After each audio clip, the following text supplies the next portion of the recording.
China is a country filled with opportunities and potential, but it's not perfect.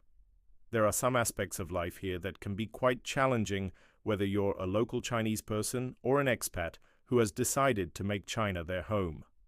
In this episode of the China Law Podcast, we're going to take a closer look at what some of the downsides of living in China are. I'm a lawyer in China. I'm a lawyer in China.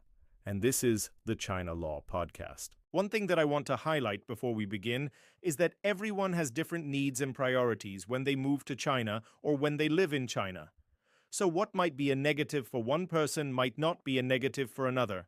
For example, if you're someone who doesn't care at all about sports, then the fact that there aren't a lot of sporting facilities available could be completely irrelevant to you. If you're someone who really enjoys winter sports, then it might actually be a positive because there isn't a lot of snow in many parts of China. But if you like surfing, then moving to Beijing might not be the best idea. So everyone has different needs and wants, and that's why what I'm going to cover in this video isn't intended to be exhaustive. It's just a list of my observations of the most common complaints I hear from my friends here in China. And if you feel that something is missing from this list, then perhaps it's something you need to consider when deciding if China is right for you. With that said, let's get started with the first point: air quality. The air quality in China's large cities can be very poor, and this is a major issue for those who have asthma or other breathing difficulties. This isn't just anecdotal. There's actually a study by the World Health Organization called Global Urban Ambient Air Pollution Database, where they found that 14 out of the 15 cities with the most polluted air in the world are located in China. However, I should also mention that since the Chinese government has been working hard to reduce pollution in recent years, many companies are now installing air filters in their offices, and many expats are also investing in air purifiers for their homes. Another issue that some people have with living in China is the level of government control. Most Western social media platforms such as Facebook, Twitter, Instagram, and YouTube are blocked in China, and the Great Firewall of China also blocks many news websites. There are ways to get around these restrictions, but that usually involves using virtual private networks or VPNs, which can be slow and unreliable. You can still access most international news sources in China, but you'll probably have to rely on a combination of different methods to get around the blocks. While some people see this as an inconvenience, others see this as a bigger problem because they feel it restricts their freedom of speech and their ability to stay informed about what's happening in the rest of the world. The next downside of living in China that I want to talk about is the cultural differences. China is a very different place from the West, and there are many cultural differences that can be difficult to understand. Some people complain that Chinese people are too loud or too pushy, and this can be frustrating for those who are used to a more reserved culture. However, it's important to remember that not all Chinese people are like this, and it really depends on where you go and who you meet. If you want to make Chinese friends, then learning the language is a must. But even if you do learn the language, it's important to remember that there are still going to be cultural barriers that you won't be able to overcome. And this can sometimes lead to misunderstandings and frustration. This is one reason why some people feel isolated when living in China and why some people struggle to make friends. Fortunately, there are many communities in China for foreigners where you can meet people from all over the world and share your experiences. Something else that gets brought up a lot when talking about the downsides of living in China is the cost of living. China can be a relatively cheap place to live, especially if you compare it to places like the US, Canada, or Australia. However, this isn't true for all parts of China.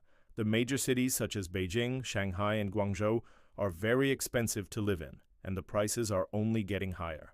This is because there's a lot of demand for housing and other goods and services in these cities, and there's not enough supply to meet that demand.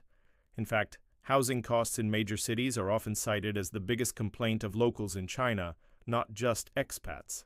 If you want to learn more about how housing prices in China work, then check out this episode of the China Law Podcast, where I explain the Chinese property market.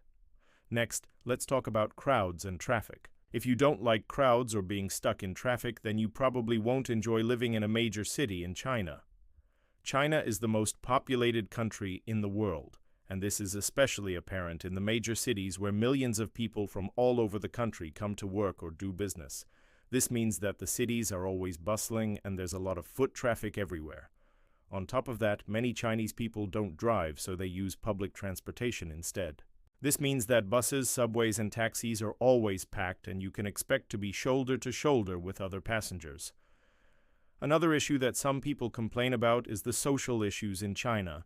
China has a growing wealth gap between the rich and the poor, and this can lead to tension and even violence.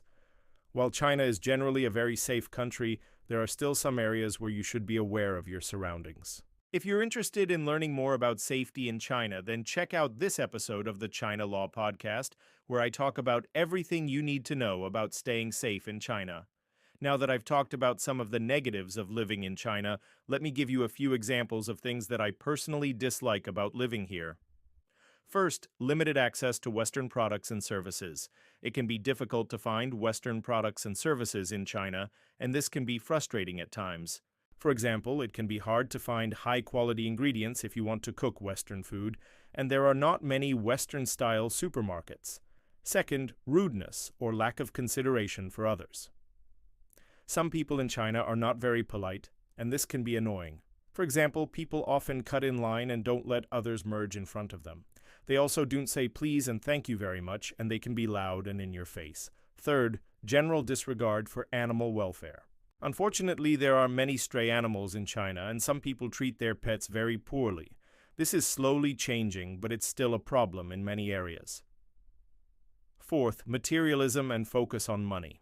Many people in China are obsessed with money, and this can be off-putting. They often brag about their wealth and try to show off by buying luxury goods. Fifth, feeling like an outsider.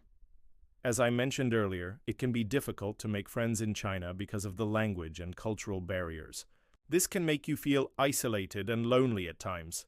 Before we wrap up today's episode, I want to ask you, what are some of the downsides of living in China that I didn't mention? Leave a comment below and let me know. And as a final note, I want to say that this video is not meant to discourage anyone from coming to China.